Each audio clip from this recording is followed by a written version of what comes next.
Got it. That. Hello. I think we're on. Hi, guys. Hi. Okay, hold on. I'm going to make sure that everybody is there. All three of us. Hi, guys. All right, I'm removing you from the screen so you're on. Hi, Dr. John LaPoe, Kelli O'Hara. Goodbye. Hey. As you can tell, we are just figuring this out basically now as we do it, right? I'm Seth Rudetsky. And I'm James Wesley. So this is the first Stars in That House. Here's how it all happened. It's for the Actors Fund, by the way. The Actors Fund for everyone. Yeah. So on Saturday, Jen Cody and Hunter Foster tweeted like, we need to do something for the Broadway community. And I was like, they're right. So I went to James and I said, we should do like mini concerts with Broadway stars. And I said, because of social distancing, people should do it literally in their houses. And I can pre-record the piano tracks. They'll do 3 songs. I'll send them the piano tracks and then they'll go live. And then he said. And I said, that's a great start. He yes-anded me. But let's do a little bit more, because I don't know if any of you know, but we did this series of benefit concerts beginning in January 2017 called Concert for America, where it was songs that were inspiring, made people happy, and also gave people a call to action, and also just kind of gave people a little bit of hope. Put people in a good mood, and we raised money for all these different nonprofits. Exactly. So James said, make it more like that. And he said, you should be chatting. And we're so tech unsavvy. We said, we'll have a laptop and back with me on Skype. I don't know what we were thinking, or FaceTime. Right. So laptop, we don't know anything. But the point is, by the way, this is literally Saturday. So then we contacted Joe Benincasa, who's the president and CEO of the Actors Fund, Brian Stokes Mitchell, who's the chairman of the board. And now the end is near. Frank Sinatra, chairman of the board. Anybody? Nobody. Anyway, they gave us our blessing, and then I was like, an amazing name is Broadway at Home. And Stokes was like, and cut. I started in ragtime. I know the answer. And Stokes came up with the name Stars in the House, because stars in the house, like the theater, double meaning. Stars in the house, also stars are in their house, and we're watching the stars in the house. So Stokes, bravo. So you came up with the name. Very different, right. And Saturday night, once we had Joe's blessing, Stokes's blessings, Seth started texting, emailing folks. Everyone was saying Everyone said yes in 5 seconds. And then Sunday morning, while this one was asleep, I started investigating how we could I said to myself, maybe there's a way besides like Skype on the laptop in the corner, that there has to be something that we don't know. And sure enough, there was, with the help of David Katz. David Katz, thank you so much. We were able to figure that out together, and then so we could do crazy split screens. Exactly. Also, David Katz came up with all these graphics you're going to see. Anyway, what else do I have to say? Oh yeah, so we're about to begin it. We're about to begin it. James just wants everyone to know we are not technically savvy. I think Kelli and Dr. LaPoe want that too, because who knows what's going to happen. Yeah, none of us know what we're doing technically. Right. All right, so let me introduce our first guest, Miss Kelli O'Hara. Split screen. Woo! It works. Hi. Kelli, you look so powder. I don't have enough powder. It's all good. So Kelli, where are you sitting right now? I'm sitting in my little office. Because we have to social distance. That's right. Okay, so James and I thought you should do your first song. By the way, I'm going to pretend like, hey, we came up with an idea. You know what first song it is. But I'm telling the audience, when we first did Concert for America, it was on Inauguration Day. So people weren't in the best moods. So we said, let's try to have something really uplifting and cheerful. Now, by the way, as you're watching this concert, feel free to be donating to the Actors Fund. Absolutely. actorsfund.org. We'll talk about that more. But as you're listening to Kelli, so Kelli, this is your uplifting song from South Pacific. And I was going to say, is it the first song you sing in the show? Yeah, right in the first scene. Yes. All right. So uplift us if you would. I'll try. I'm playing the piano. I recorded it. Good luck. Greg, by the way, her husband's on today. It's my husband. He's my stage manager.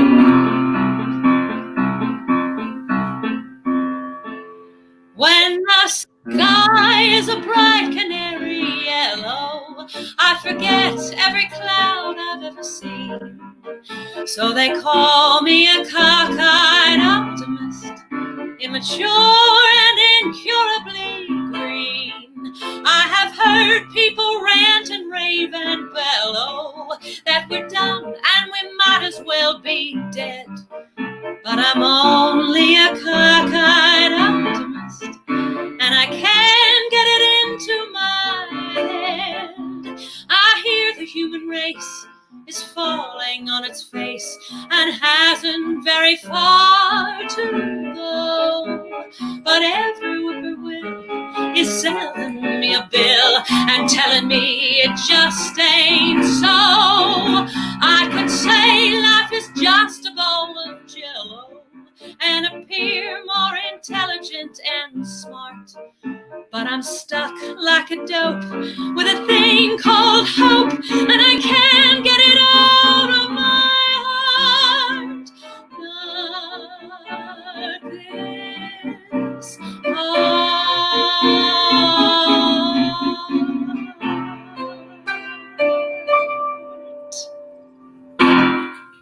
this You still got it. The sound of two hands clapping. By the way, Kelly, I just want people to know this is called Broadway Stars. There's no auto-tuning. It's literally a person sitting in an office and sounding amazing. So, brava. Thank you. I am impressed that actually you were able to auto-tune, but most people don't have the technology. Brava for figuring that out. So listen, everybody watching, please go to theactorsfund.org. Like I said, we're going to talk more about it, but if you could donate anything, literally donate $1. I cannot tell you how much that will help. Actorsfund.org. James, you have an announcement. Yes, we want to introduce, you saw him a little bit in the beginning, Dr. John LaPook, the chief medical correspondent for CBS News, is going to join us, I think, right now. How do I change this? Okay, hold on. So let's emphasize. There he is.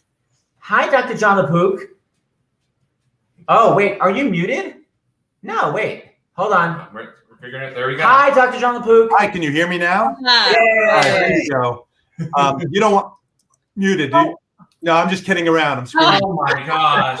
Please save the comedy for the clown. Dr. John LaPook, where are you located? I'm on the Upper West Side. I'm in my office, and I could turn around like that. But this is sort of my where I do my work. I've got 2 computers here and all my stuff. You are socially distancing, and please tell everybody why that is so important. Yeah, so we've heard a lot about social distancing, and that basically means keeping away from each other as much as we can. And also along with the hand washing and all that stuff and coughing into the crook of your arm. Why is that so important? Because it turns out that we're trying to do, and you've probably heard this, we're trying to flatten the curve, okay? So this is it's my fake chalkboard here, but in an epidemic, you get a spike that goes up and comes down. So it's up and then down. And when it's at that height, you can really put a tax on the healthcare system. Not enough doctors, not enough nurses, not enough health professionals, not enough masks and ventilators and all that, right? But if we can do something to slow it down, then instead of getting a big up and down, we get it sort of a little bit blunted. It may last a little longer, but you don't have that big spike where there's a big pressure on the healthcare system. Does that work? We know it works because we've seen it in China during this outbreak. We've seen it in South Korea. And what it means is we're focusing on people who are the most vulnerable. And what does that mean? People who are elderly. All right, what's the definition of that? You know, we always say, I like to say it's people who are at least 10 to 15 years older than me, right? But I actually was checking with some experts about this. And if you look at the data in Italy, when you get to 70, the mortality really spikes up with this COVID-19. So it's not like 69 is fine and 71 is bad, but 70, it's a data point to think about what elderly might be. And then people with underlying serious medical conditions. So what does that mean? People with high blood pressure and diabetes, heart disease, or people with weakened immune systems. So we're trying to really make sure that we protect them. Those people should really probably self-isolate for now. Everybody else should also distance. And specifically, I want to call out the people who are young, because there's been a sense of, you've heard that younger people are relatively protected. So they're out there. Of course, people who are young think that they're immune to everything anyway, but they're out there and they may be fine themselves, but they don't want to be spreading it because they can get infected and not feel that well, and not have any symptoms or very minor symptoms. Remember, 80% of all people have relatively minor, mild symptoms. So that's great. But you don't want to be bringing it home to your mother and your grandmother. But you can actually be a carrier and not know it. So it's not like you're walking around sick. You could feel fine and be giving it to people without even knowing it. If you're and this social distancing thing brings up something that's very near and dear to my heart. So I'm actually a professor of medicine. I'm an internist and a gastroenterologist. And I know, like you all know, there's nothing more important than human contact. So even as we are isolating, we're distancing ourselves physically, we don't want to distance ourselves emotionally, especially people who are elderly, who are alone. They're the people who we all need each other. We need to rely on each other. So that brings us to tonight, because they may be home, they may be alone, but they're not alone. They got you guys. Hey, Kelli O'Hara. Hey, Dr. Lepook, I have a question because watching the news and watching different professionals out there, I don't know about other people watching, but I feel like I'm getting conflicting information. And the biggest one is, it seems like that you take your temperature, and as long as you don't have a fever, it's okay. You can go wherever you want. Yeah, if you feel healthy, walk around. Healthy, but that's not true, or is it? Yeah, so what you're getting to obliquely is the fact that we don't have enough of these tests. And it's been very well publicized that we were behind the 8 ball with that, we took too long, and now we're ramping up very, very quickly. But let's take the example. I'm an internist. I get a phone call from somebody who says, I think I have a cold. I have a little sniffles, I have a little bit of a sore throat. I'm not sure if I have a fever. I feel my skin feels a little prickly. In the olden days, which was 3 months ago, we would say, you probably have a cold, stay home. I'm not really worried about you medically. So just take it easy. All the stuff your mother could have told you. Take, chicken soup with rice and hydrate and all that. Get a lot of sleep because sleep helps your immune system. Now we've got the added thing of the epidemiology. Do you have an early case of COVID-19? And why is that important? Because now I've got to think about, who are you with? Are you with somebody who's vulnerable? Who were you with yesterday, right before you got your symptoms? Could you have somehow had asymptomatic? Asymptomatic means no symptoms, shedding a virus. Who were you with? Who were then they with? And this is what's causing so much trouble right now as these epidemiologists. You look up at New Rochelle, you look at the nursing home, you look in Washington State when they're trying to do a tried and true practice of just tracking people down who are infected and isolating them and figuring out who their contacts were. Well, once you get a contact of a contact of a contact, it gets to be very difficult. So the answer to your question is not simple. Once we have tests, and I just spoke to somebody at Hopkins this morning, so this is fresh off, this is news. Right now, the test takes about 5-6 hours to do. They're just trying one out at Hopkins now. That'll take only 2 hours to do. Wow. Enormous, because then you could go safely into a place. You can get tested and know relatively quickly. Very important public service for people to know. If you think you have COVID-19, do not just go to an emergency room or go to a doctor's office or clinician's office, because you don't want to catch them unprepared and spread it to them. Okay, give them a call, and we're doing triage from a distance, and that could be by telemedicine, it could be by phone, and it means that getting assessed, you may stay home, or if they say, we think you need to come in and get tested, everybody's prepared. So they come in, you're given a mask, they have protective gear, and you don't end up causing a problem in terms of infecting other people. Doctor, can I ask you a quick question? Of course. I know we're looking at a year or maybe a year and a half for a vaccine, but if we do curb this, do we keep the curve down by doing this social distancing? Do you have any idea, based on history or anything, how long we might be in this position, or do we have to really wait until that vaccination is available to really be comfortable again?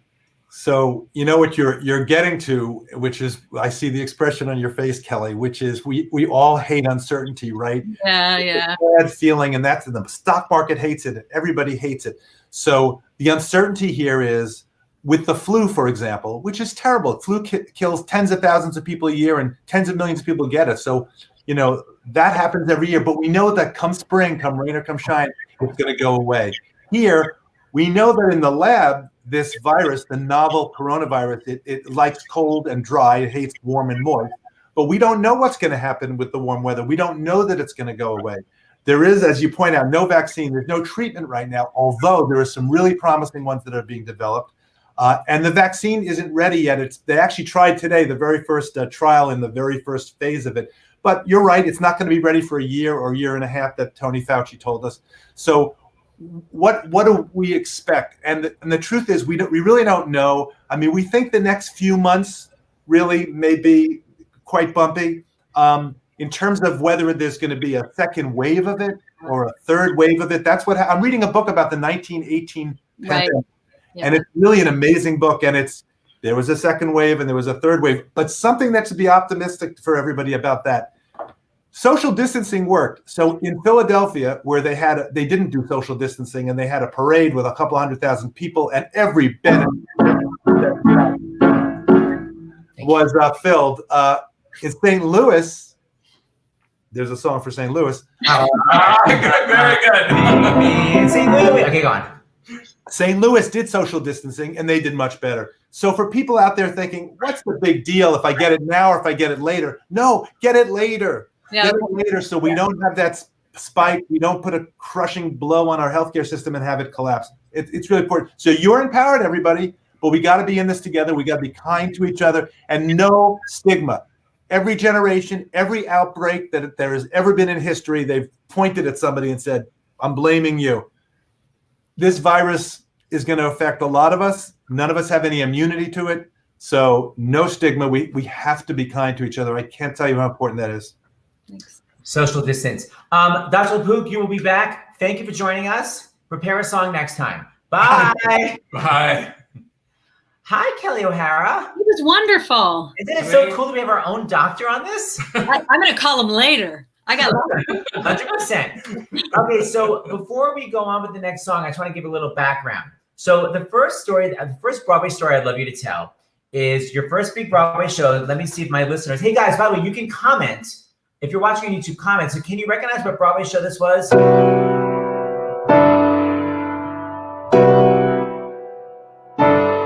Thank you. Or this depressing introduction. What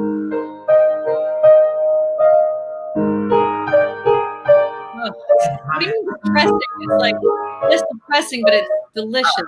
How about, wow, someone named Chow, nice name, knows its follies. Bravo, Chow. Yes, Follies was Kelli O'Hara's first Broadway show back in 1971. And Oh. it was the revival, not Dracula. No, Jack, no. Anyway, you're right. Let's just go move on. So in Follies, just please tell everybody about your connection with Many a New Day. Will Joan Roberts, the original Laurie, tell everyone about that? Go. Okay. In the beginning, the first scene, to make a long story short, all of the older folk had young kind of people who walked into the party with them, extras, as you would, on a Broadway stage. I was in the ensemble, so I was put with Joan Roberts as her sort of assistant. And so one day, we staged the first scene. I'm walking in, and maybe like I'm her niece or something. And after rehearsal ended that day, she said, "Hey, you, go get me a taxi." Wait, why does she talk like that? She's from Long Island. I thought she's from Oklahoma. She played Laurie in Oklahoma. I was so excited because, she is the original Laurie in Oklahoma. And I'm from, that's why I'm here, ladies and gentlemen. And so I was so excited. And she was lovely. But she did say, "Hey, you, go get me a taxi." So we were rehearsing at Radio City up in or somewhere. I guess, no, we were probably at the Encore Studio Center. So I go down and I hailed her a cab, and I got her a cab, and we got her into the taxi. And so that went on for several weeks. But she thought you actually were her assistant in real life. She thought that I was her real assistant. Just show with her. So finally the stage manager kind of got wind of it and was like, "Hey, you don't have to get her a taxi." I was like, "I don't care. I'm fine. No, that's nice. She's, Joan Roberts. I'm going to get her a taxi." But the funny thing about it, you became like a star in your own right. What? Did you know that you became a star in your own right? Well, see, 10 years later, we had a 10-year reunion. It was an honor to celebrate the life of Betty Garrett because she had passed away, and she was Hattie in our show. And a 93-year-old or something, Joan Roberts, because the time when did Folly, she was 83 or something. Wow. She walks into the party, and she was immediately like, "Kelli, I've read about you. I've kept up with you. I'm so proud of you." And at the end of the party, she said, "Hey, you, go get me my driver." Wait, that sounds like a comedy routine. She literally did. So I went down. We were in Judy Ivy's Brownstone. I went down. I said, I got the driver to pull around, and I got Joan in her car. And when she passed away, I heard from her son how much that she was, she loved me, and I loved her too. But there was always that kind of servant-master relationship. Wow. Brava. Okay, it's so funny. Okay, before the next song, just the last thing I want to say is I'm curious what accent you're going to use. Talk about how, oh, by the way, shout out, somebody named Matthew Kamen. Well, hold on. Just commented on YouTube. He donated to the Actors Fund. Thank you, Matthew. Well, and also real fast, Kelli, because we're doing this for the Actors Fund. Shout outs to Ann in New York, who donated $25. Tom, VA, $25. Hannah, $51 in California. Richard, $515 in New York.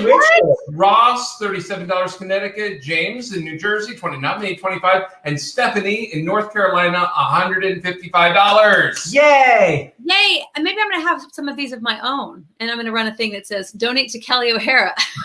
Oh, girl, if I could talk to you about my canceled gigs. All right, hold on. I'm going to We're getting started. Yeah. Hey, can you please tell everybody about how you got busted for your accent before we do King and I? Oh, so if you listen to the King and I cast recording from my 2015 production, I'm kind of doing my best interpretation of the Queen in circa 1940. I'm like, Captain, oh, Your Majesty, oh, getting to know you. Well, it's a little bit like Julie Andrews, getting to know you. And when I went to London to do it, the dialect coach said, well, that's wonderful, darling, but that accent came in 1940s, and we're talking about a story that happened in 1862. So for London, I had to relearn my British accent to round out all the O's. And so now I listen to the album and I think, so what's the proper accent called that you should have used? Rounder. I think of it as rounder, getting to know you, not getting to know you. Okay, I want to do A, a sing-along, B, I want people to hear the difference. So let's do getting to know you. I recorded the piano track, start it in the proper round accent. And then I'll call out what I want you to change to. It's a very ancient saying, but a true and honest thought, that if you become a teacher, by your pupils you'll be taught. Andrews. Teacher, I've been learning, you'll forgive me if I boast, and I've now become an expert on the subject I like most. Getting to know you, getting to know you, getting to know all about you. Round. Getting to like you, getting to hope you like me. Keep it round. Getting to know you, putting it my way, but nicely. You're precisely my cup of tea. Know you, getting to feel free and easy. I have to think about when I am with you, getting to know what to say. Joan Roberts. Haven't you noticed? Suddenly I'm bright and crazy because of all the beautiful and new things I'm learning about you day by day. Sing along. Getting to know, sing along. Getting to know all about you. Getting to like you, sing. Getting to like you. Getting to hope you. Like me. Getting to know you, putting it in my way. Getting to know you, putting it my way. But nicely. You are precisely my cup of tea.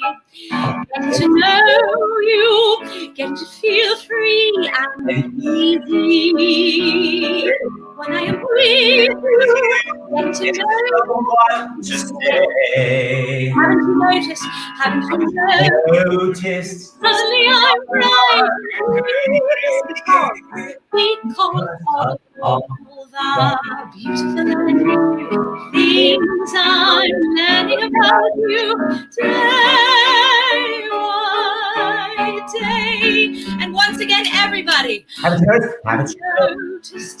Suddenly I'm right.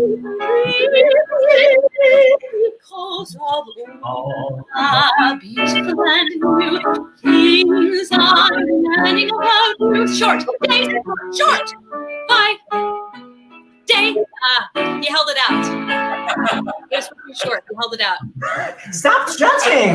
Kelli O'Hara, brava. The sound of two hands clapping. Okay, now I want to start this thing on Stars at Home where we actually see their homes. So many stars I know were like, I don't know where my Tony Award is. This afternoon, I was like, Kelli, show it to me. Please show everybody your Tony Award. Where the hell is it? Okay, I'm going to get up here. I'm going to go over here. So I have this little corner in my house, in my office that nobody sees. So this is where my husband's trying to hide. Hi, Greg. Hi. There it is. Wait, There he is. Woohoo! So if I can get out of the way. So this is my little corner. I've got my little certificates on the wall, and I ran out of space, so the 7th one hasn't been hung yet. But there's the Tony there. Both of my grandmothers are pictured there, and an old theory book of my grandfather's when he was a little boy. And basically, it's my little corner of special things that and then in my office I also have, I have this. I have Mrs. Birdwell. Oh, I think, did I lose you guys? It says everyone can see it. And then, you gave it to me. And then I have Barbara Cook. This is Ken Fallon's Barbara Cook.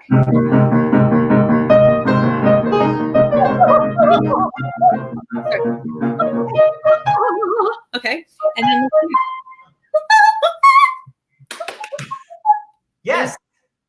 there's Seth. Who's that sexy hunk? Wait, you just put that out because we're doing a show together. Yeah, that's where that lives all the time in my office. Right by the bar. Right by the bar.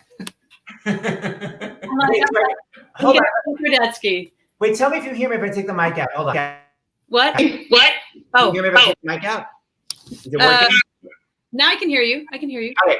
Okay, so hold on. Okay. Because this shows whatever we want. I literally have your photo also with me. And this is just to show that we have had no time to clean our house. Yeah, so we're walking up the stairs to our house. So you have yours in your office. I have that same picture of you. So here's my messy bed. And when I wake up in the morning, I look right from the bed. Now, what does that say that I have a picture of you right across from my bed? Oh, wait, the Wi-Fi went out. Hold on. Are you still there? Yes, I'm I thought here. I was being so fancy. No, go downstairs. Hold on. It backfired. Hold on. Oh, no. I have my Wi-Fi, so. This is where that should say. She's there. I'm here. Kelly, are you there? Kelli O'Hara. Hey, audience, if I have to. You're so frozen. That's the joke, and we're going to That'll be the last time, Seth, that we do. Hold on. Kelli Something O'Hara. impromptu. We've learned our lesson. Hold on, but this is still working. It says it's live. So now and I see John. Hold on, it's John. Hi guys, I still see you. Yay! I gotta say something. Can I make a little point here? Yes, dear. I'm getting a little choked up actually watching this because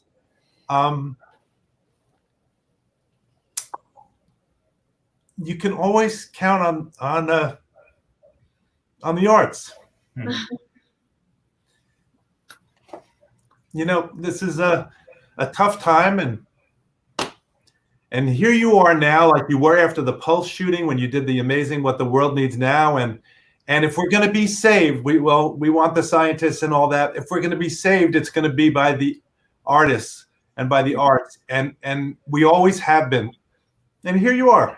Thank you, Dr. John LaPook. Thank you, doctor. Thank you. Now we're all devastated. All right, so listen, we did say that we're going to do a Q&A with comments from YouTube. Yeah. Okay. So does anybody have anything they want to say? Seth, I listened to you on my way home from work. That's good enough for me. I can say more people have donated. More donations. People are doing. Yay. Read some out. Maureen, $10, New Jersey. Kyle from Oregon, $25. Haley from New York, $50. James from Pennsylvania, $25. Nancy, $51.50 from Connecticut. Seth, someone has the nerve to have your name in Wisconsin, $10. Rude. Helena, New York, $25. Nicole, $51 from Massachusetts, and M from Maryland, $5. M, it's so mysterious. That's right. Okay, wow, someone just quoted it and it somehow got up. If we're going to be saved, it's going to be by the artists and by the arts. They quoted you, Dr. John LaPook. Yeah, I believe it to the core of my heart. And my father-in-law has said that for years. My wife has said that for years. Your father-in-law is Norman Lear. We're all obsessed with him, by the way. Yeah. Question. Do you see that question? And I'm going to have to go get Mandy. From Paul Smith? If you could play any male role from any of your previous shows, what would it be? George, absolutely. Surratt. George Surratt. Easy. Rabah. And how about this? Kelly, do you have any dream roles personally? I'd love to see you as Marie. Oh, you know what? I know you. Hi, Camille. It's the one that I've never done. That's the one Rodgers and Hammerstein I've never done is Maria. Yeah, but I know it backwards and forward. You can still do it. How about this? Kelly, what Sondheim character that you haven't played do you want to play?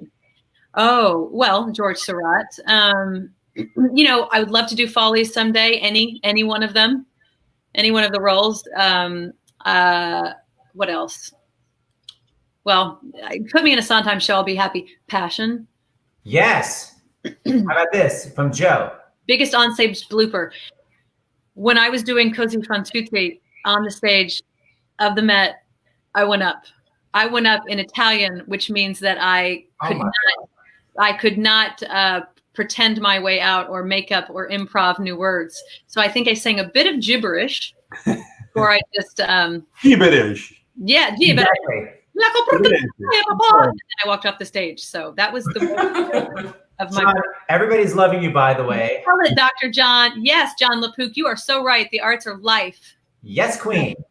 All right, so music too. You know, people with Alzheimer's. I did a story where I followed a couple for 10 years.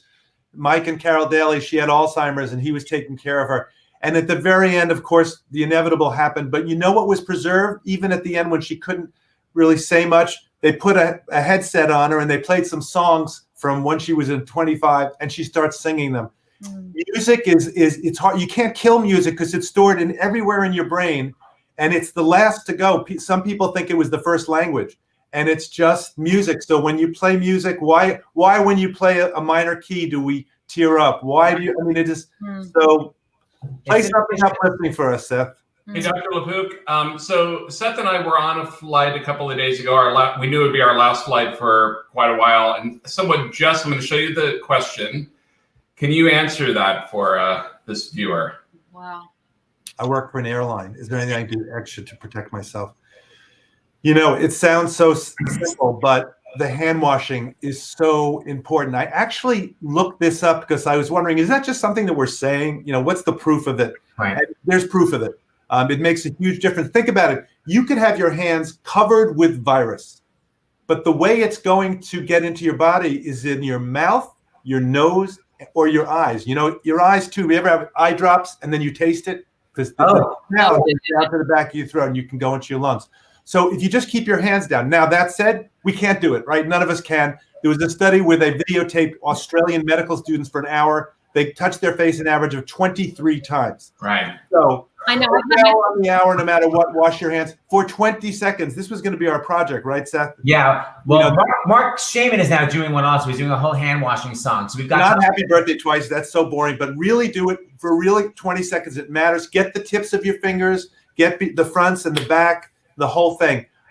So that's a great way to protect yourself. And of course, you know, you try to wipe down the surfaces. You try to think, okay, what could have a virus on it? You have to think almost. My mother had a may she rest in peace. She had a clean section and a dirty section of the sink.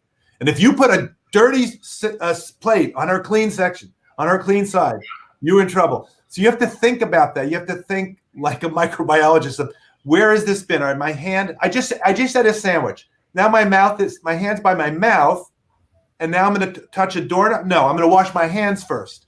So anytime your hand goes to your face, you wash your hands, and before your hands go up there, you wash your hands. So socially distant. So there are a lot of hard to know on an airplane. There's all sorts of sort of folk tales, I think, about how to protect yourself. But for now, I think if you're somebody, I want to concentrate on this. If you're vulnerable, if you're in that vulnerable group, or if you're going to be taking care of somebody vulnerable, the less travel, the better. Only stuff that's really crucial right now.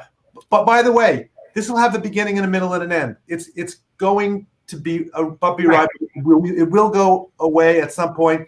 Then it may be with us. It may be with us in seasons. But, you know, we just need to buy time. So everybody, we are empowered. We can do this. It's going to be hard, but we can do it. Okay, there are a lot of questions. I think you're gonna be with us tomorrow, right? Yeah.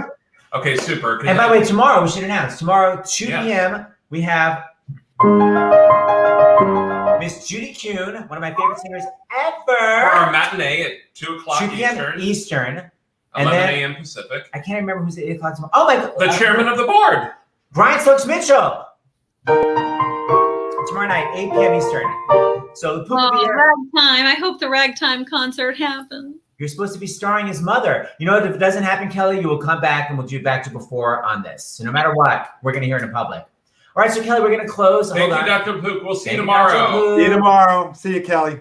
Bye. Thank you so Oh, much. I went to free shot. That's cool. I Wow, want to do that. didn't know that. Cool. Okay. Okay. How do we? Because this is. Oh, I'll get that too. How do we? I think I do. I have to go to. Thank you, William, for your question. By the way. But how do I? Let's see. Where was it? How do I get rid of? Oh, I think I pushed comments. I don't know if I ever get rid of this question. It may literally be permanent. If I can find. Oh, I have to find the question. I can do that. Okay. Everybody know your name, William McNeil. Wow.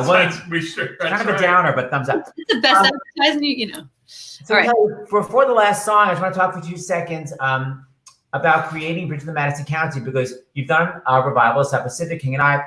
But in terms of creating a role, how did you help create this role? Was it still brought to you? Like, were you the third woman that started Bridge of the Madison County, and during readings and workshops, and then it went to you? Were you there from the sort of beginning? What was it?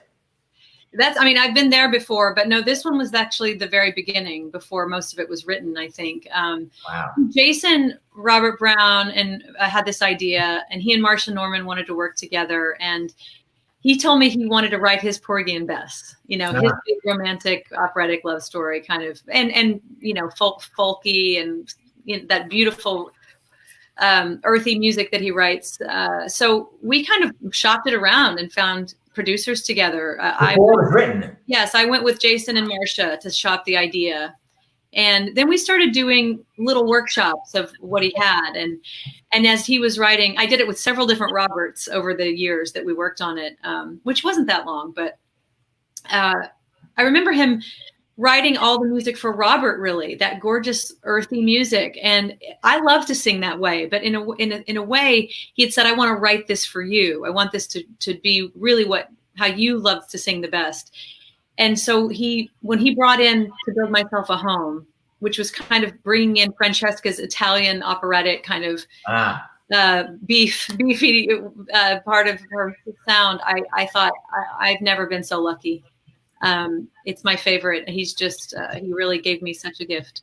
He wrote this song that's right in the perfect place in your voice and has these long, beautiful phrases and shows because it's not really operatic. It's like operatic musical theater. It's like the perfect balance of both. Yeah. And I don't want to sound operatic on Broadway. I don't. And sometimes I might, but I don't mean to. I want the genres to be different and special, each of them.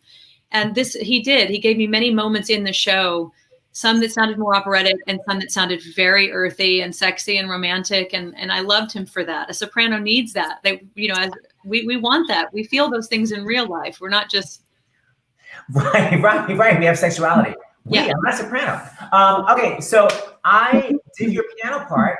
So we're going to do you're going to do To Build Myself a Home with a pre-recorded piano track. And by the way, guys, if you're loving this, don't forget actorsfund.org. It's not just actors out of, first of all, they help everybody. It's not just actors out of work. It is ushers, box office people. Small theaters are going under. It's the entire theater community that has no income. All over the country. And Actors Fund they're paying their health issues. They're paying for medical bills. They're paying their rent. We got some more donations. We got more donations. Is that all right, Kelly? If I say a few, okay. It's inspiring to all of us, I think. So Ken in California, $100. Thank you. Wow. Eric, $25 from Massachusetts. Ty from California, $100. Annette in California, $10. Hillary in New York, $50. Thank you, Samantha Hillary. in New York, $25. Reed in Nevada, $10. Anna in Iowa, I love it. Iowa. $25. Lily in New Jersey, $515. New Jersey. Angelina, $25, California. Ryan, New York, $50, and Sumi, and in New York, from New York, $100. Wow, this is amazing, Kelly. Guys, thank you. So there's where to donate on the bottom. Kelly, this is the opening song for Bridge of Madison County. The opening phrase, for those of you listening, is a beautiful cello solo played by Mary Fanoff on cello. It's gorgeous. I'm playing on piano, so it's kind of rickety-rackety. All right, enjoy yourself, Kelly. I love the song. Remove from screen. There.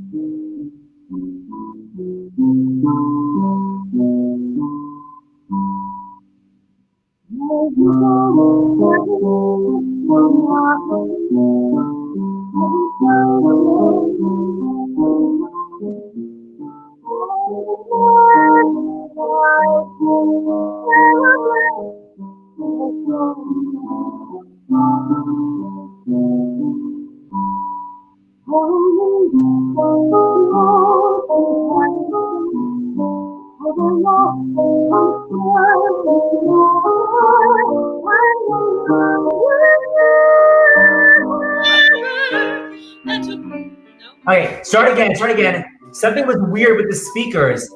Okay. Like really buzzy. Mark Shaman was saying turn off my speakers, but they're not on. So it was good the first two. Greg, stage manager, Greg Naughton, did you change something? Yes. No, change nothing. Oh, we changed the volume a little. Did that affect It something? was more than that. It was like really tinny and weird. Hold on, Mark Shaman. Well, we need Mark's advice. Yeah, Mark is a saying genius. It was all messed up on this one, but the others, no. So we got to figure it out. Well, it could literally just be the bandwidth at this particular moment is not as great as it was earlier. If I knew what the word bandwidth meant, I'd be concerned. I don't know anything about technology. Okay, we'll try it again. Maybe just something happened. Try it again and just tell me. Just Okay. give me You got to cut it. You got to cut it. Okay, Mark, who's watching, you'll tell us. You'll text us. Yes. And Dr. LaPook. Okay, and Downbeat. Thanks, Mark.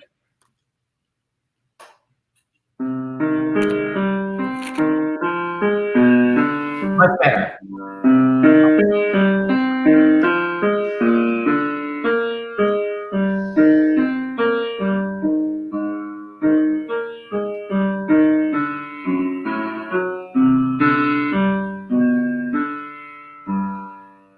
There's a boat that leaves from Napoli every Thursday in the morning, and a nervous bride can share a bed with her soldier from the States.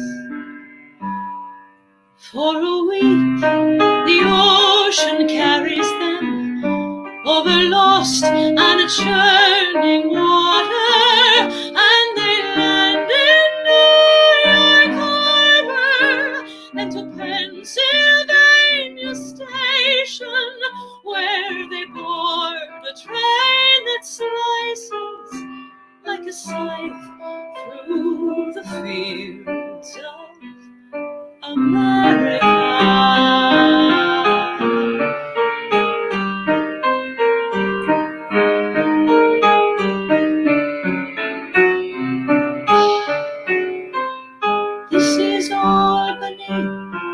This is Buffalo, this is Cleveland, this is South Bend, this is Chicago, this is Osceola Station, where a truck will take them deeper into Iowa, to Winterset and 300 acres waiting to be tamed.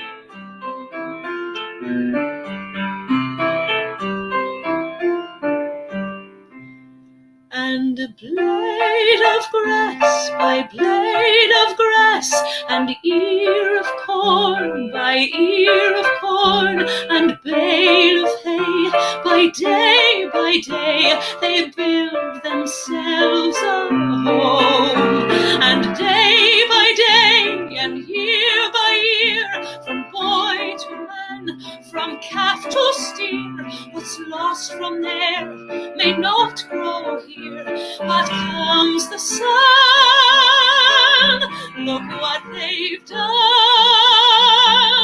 They've built themselves a home. At 21, a girl begins to grasp the world and how it spins. She grabs a box of safety pins and builds herself a home. And home is safe and home is fair. The porch, the bath, the kitchen chair, the sharp and unfamiliar air that blow by blow she comes to know, to build herself a home with a son and a daughter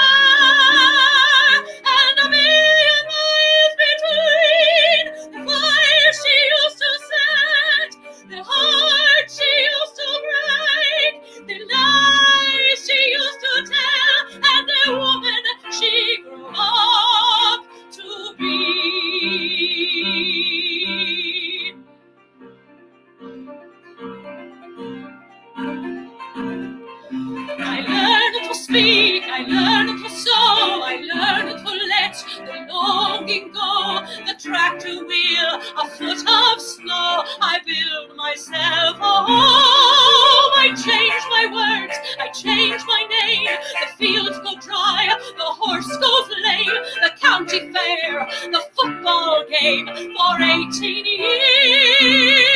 It stays the same for 18 years. I'm proud I came and built myself a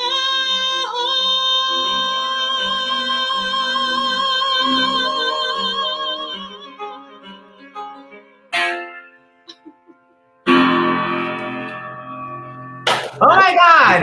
If I didn't get to sing for people, I don't know what I would do. Bravo! He's actually standing. Jason Robert Brown. Jason Robert Brown. Oh my God! It's such a gorgeous, gorgeous song. Okay, so let's do a couple more donations, and then we'll give a little update. While I'm looking at these, Dr. LaPook, tell everyone your Twitter and Instagram handle. You know, it's easy. It's just at Dr. LaPook, at DRLA capital P, like in Peter, OOK, at Dr. LaPook. There's so many questions for you. So that's Twitter and also Instagram, right? Yeah. Okay, perfect. And just to give some final shout outs for tonight, before tomorrow's matinee. Let's see. Elizabeth, New York, $50. Janine, New York, $50. Michelle, Nevada, $50. Andrea, Massachusetts, $25. Stephen, New York, $10. Margie and Lou, $25 from Massachusetts. Thank you. Ned in New York, $25. Melissa in New Jersey, $100. Wow. Katrina, $50 in New Jersey. Lynn from Florida, $77. Caitlin, $25 in Virginia. Deborah, $37 in Texas. I'm starting to cry because it's just all amazing, right? Rebecca, $250 from New York. They literally keep coming in from text from David Engelman. Donald, $25 from Colorado. Did I say Rebecca, $250 from New York? Allison, $50 from Massachusetts. This is incredible. Oh my gosh. We have one more question for you, Kelly. Yeah. When is that third solo album coming? My soul needs one. Thank you so much, Arvind. I have been thinking of it, and I have a 54 Below show that's coming up, and it's right at the end of this 8-week thing, if it still happens. But I'm putting together some music for that show that I'm hoping to make an album with. That is the truth. So it is in my mind, and it is coming as soon as we can make that happen. But now that I have some free time, maybe it's going to happen. Maybe I'm going to get started on that. Yes, ma'am. Kayala Settle, the bearded lady who's coming to sing, just texted me, "I'm dead. That female is everything." And then all caps, 85 exclamation points, Kelly. So, bye-bye. Well, I love you, Kayala. I love you.